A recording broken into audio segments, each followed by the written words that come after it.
8 మందికి ఇబ్బంది పడి కాళ్ళు చేతులు కూడా ఇబ్బంది పడి మొత్తం ఒక మనుషులు ఫెయిట్ అయిపోయి ఉన్నారు. అందరూ కూడా అందరినీ కిమ్స్ హాస్పిటల్ జాయిన్ చేశారు. నాయకులందరూ కూడా వస్తున్నారు చూస్తున్నారు. ఎవరు ఏమీ లేదు. పోలీసు వాళ్ళు అందరినీ వేస్ట్ గా చూస్తున్నారు. దరిద్రులాగా ఉన్నారు. అందరూ అది పరిస్థితి. ఇక్కడ పోలీసులు ఒక్కరు కూడా సరిగా చేయలేదు. మా పరిస్థితి అందరినీ ఏం చేయాలని మీరు ఆలోచించుకోండి. 20 మందిలో మొత్తం అందరికీ కూడా అందరూ ఫెయింట్ అయిపోయి ఉన్నారు. ఎవరికి కూడా ఏం బాగాలేదు. అందరూ హాస్పిటల్ పడి ఉన్నారు. జరిగింది ఎక్కడ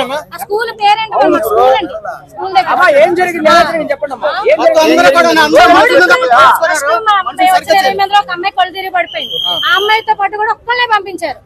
ఒక్కళ్ళు అయిపోయిన తర్వాత నేను పడిపోయాను. కళ్ళు తిరిగి పడిపోతే నన్ను ఒక అమ్మాయి తీసుకుని వెళ్ళింది. ఉన్నవాళ్ళు ఎవరిని బయటకు రాను. మా హస్బెండ్ కూడా బయటకు రానివ్వలేదు. ఓన్లీ లేడీస్ కూడా లేడీసే పంపించారు. తెలివి వచ్చిన తర్వాత వెళ్తుంటే మేము పంపిస్తాం, కంగారు పడకమ్మా, ఊపిరి తీసుకోండి అమ్మా, నీళ్ళు తాగండి అమ్మా అన్ని బాగానే చెప్పారు. కానీ క్రౌడ్ ఎక్కువైపోయింది. జనాలు ఒకసారి గేట్ తీసారు.